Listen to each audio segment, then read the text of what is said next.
Break के बाद एक बार फिर आपका स्वागत है। बाजार तो अपनी बढ़त के साथ चल ही रहा है और आज का दिन काफ़ी बेहतर है। 160 अंकों की बढ़त के साथ निफ्टी अभी भी ट्रेड करता हुआ। बैंक निफ्टी के अंदर भी मजबूती है। अगर परसेंटेज के हिसाब से देखेंगे तो निफ्टी आपको थोड़ा ज़्यादा बेहतर दिखेगा। कुछ आते हैं कुछ और स्टॉक्स पे भी। आज ग्लेनमार्क के अंदर थोड़ी मजबूती देखने को मिल रही है। मानस जरा जल्दी से ग्लेनमार्क के चार्ट चेक करेंगे। क्या इसको BTST करना चाहिए या फिर आज का जो भी 2-2.5% का प्रॉफिट है छोड़ दें, क्योंकि क्लोजिंग अच्छी मिल रही है। देखिए, अभी तक रिवर्सल के साइन तो बिल्कुल नहीं है, लेकिन स्टॉक कोशिश कर रहा है 500 रुपए के आसपास बॉटम बनाने के लिए।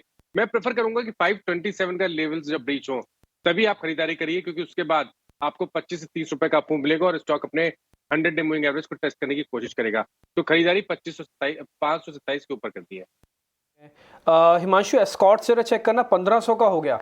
काफ़ी सारे लोगों का 1000 से लिया, 1100 1200 का लिया होगा, तो हो सकता है शायद 1500 ही टारगेट रखा हो।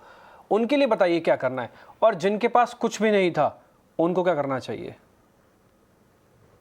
देखिए डीपी जी, जिनके पास बहुत नीचे के लेवल्स के हैं उनके लिए तो मुझे लगता है कि यहाँ पर अभी कोई चिंता की विषय नहीं है।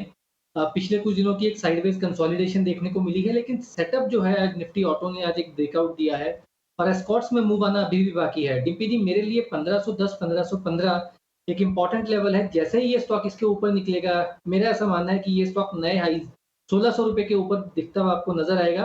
तो यहाँ पर मुझे लगता है कि जिनके पास है वो बने रहें। ट्रेडर के पर्सपेक्टिव से मुझे लगता है कि यहाँ पर अगर 1510 1515 के ऊपर ये स्टॉक चलना शुरू होता है तो यहाँ पर तेजी की पोजीशन बनाने की सलाह रहेगी। 1480 के स्टॉप लॉस के साथ 1600 1620 रुपए तक के टारगेट शॉर्ट टर्म में आते हुए देखने को मिल सकते हैं।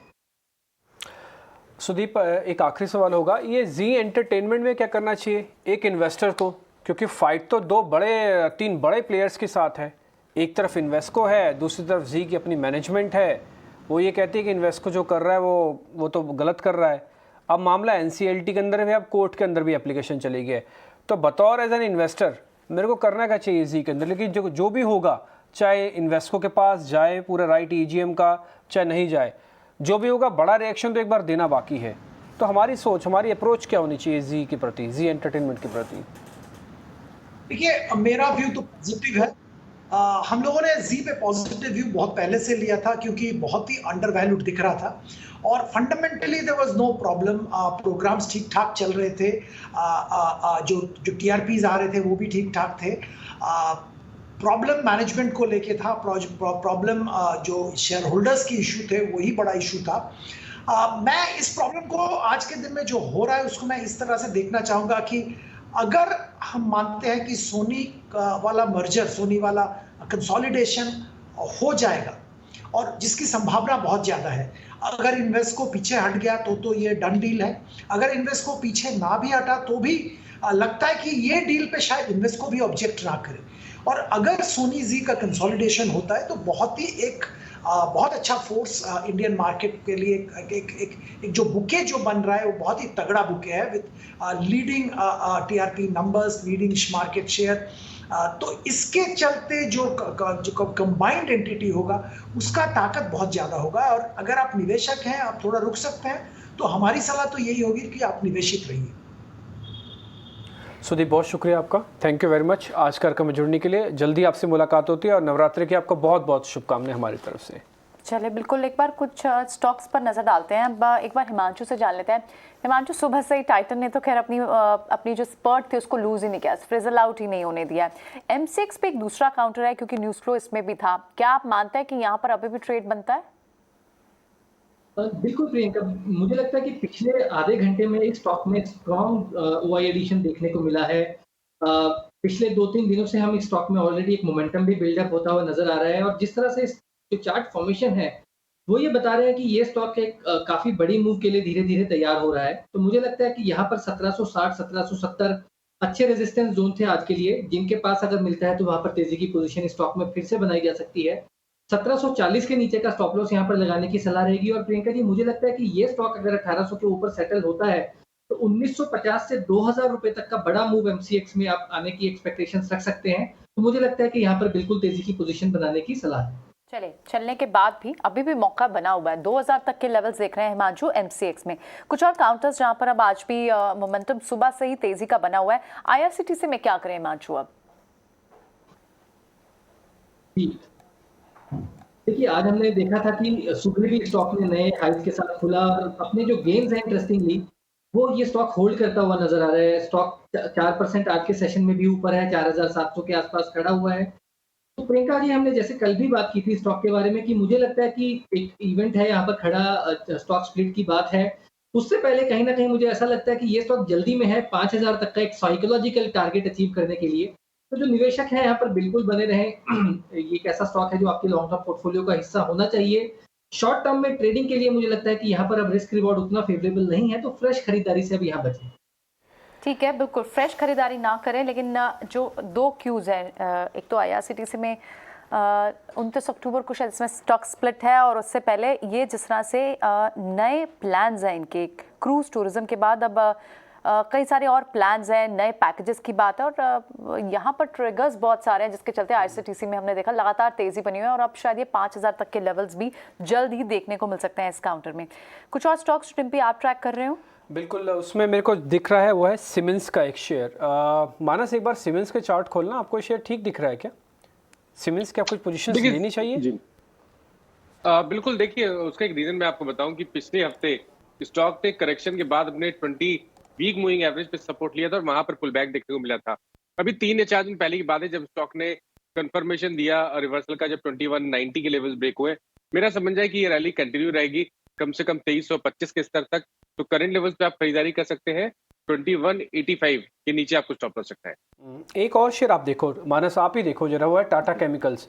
एक्चुअली क्या था ना कि कल टाटा केमिकल्स के अंदर जो मोमेंटम मिल रहा था, आज सुबह से वो उतनी गति नहीं पकड़ पाया जो टिपिकली कल की क्लोजिंग के बाद से होनी चाहिए थी। आज थोड़ा ठंडा है ये 1000 पार करेगा नहीं करेगा, मान लो इसी हफ्ते, यानी कि शुक्रवार का दिन है मेरे पास, बस 1000 पार हो सकता है, प्रोबेबिलिटी है इतनी। देखिए पिछले करीब अगर 10 मंथ का मूव देखिए तो टाटा केमिकल के लिए तो कुछ भी पॉसिबल है। लगातार हाई टॉप हायर बॉटम दिख रहे हैं, हर गिरावट पे 20 डे 100 डे मूविंग एवरेज पे स्टॉक सपोर्ट लेता और नया हाई बनाता है। तो मेरे तो समझ है कि ये रैली अभी भी कंटिन्यू रहेगी, कहीं पर भी चार्ट पे रिवर्सल के साइन नहीं है। एक टेक्निकल टारगेट 1130 के आसपास के आते हैं, तो मैं उम्मीद करूंगा कि वहां तक किस तरह देखने को मिले। और सबसे इम्पोर्टेंट चीज है कि अगर आपने पोजीशन बनाई हुई है तो टाइम टू टाइम अपने स्टॉप लॉस जरूर रिवाइज करें। फिलहाल के लिए 20 डे मूविंग एवरेज के नीचे आपको स्टॉप लॉस रखना है, जो कि 900 रुपए के आसपास है। इस बीच एक ब्रेकिंग खबर आप नीचे देख पा रहे हैं, एनसीएलटी के अंदर सुनवाई होनी थी जी इन्वेस्को वाले मामले की, वो लेकिन कल तक के लिए टल गई है। आज एनसीएलटी के अंदर जो ये मामले की सुनवाई थी उसमें ये बात थी कि एनसीएलटी ने कहा था कि जी से कि आप 2 दिन के अपना जवाब दे दीजिए। इन्वेस्को ने एनसीएलटी के पास जाके कंप्लेंट की थी कि ईजीएम क्यों नहीं बुला रहा है जी एंटरटेनमेंट। ये मामला था 1 तारीख को, ये 5 तारीख तक का समय दिया गया था, लेकिन उसके बाद ये नहीं हुआ तो एनसीएलटी ने कहा आप 2 दिन के अंदर अंदर अपना जवाब दाखिल कर दो। आज है 7 तारीख, मामला था 5 तारीख का जब एनसीएलटी ने ये बात की थी। इन्वेस्को ये चाहता है कि ईजीएम हो, और ईजीएम के अंदर जो जी एंटरटेनमेंट है उनके जो एमडी हैं पुनीत गोयनका, उनको हटाना चाहता है और बोर्ड को नए तरीके से रीस्टेब्लिश करना चाहता है। आज मामले की जब सुनवाई हुई थी, इन्वेस्को 17-18% स्टेक रखता है, मेजोरिटी स्टेक होल्डर है। कल जी एंटरटेनमेंट के फाउंडर मेंबर्स ने भी अलग अलग चैनल्स पे जाके अपनी बात रखी कि इन्वेस्को उनके साथ ठीक नहीं कर रहा। आज मामले की बहुत अहम सुनवाई थी जो फिलहाल अभी टल चुकी है, लेकिन मामला नहीं टला है, सिर्फ सुनवाई टली है। कल इस मामले की फिर से सुनवाई होने वाली है। इंटरेस्टिंग प्ले है, ध्यान रखिएगा, बहुत ही स्क्वीज पैटर्न में है। हिमांशु, आप इस तरह चार्ट देखिएगा, इसके अंदर ये ना ही 290 को ब्रेक कर रहा है, ना ही अब 300 को ब्रेक कर रहा है। जो भी करेगा शायद गैप के साथ करेगा और बड़ी खबर के साथ करेगा। हमको क्या करना चाहिए इस पे, हमारा स्टॉप लॉस टारगेट क्या होना चाहिए इस पे?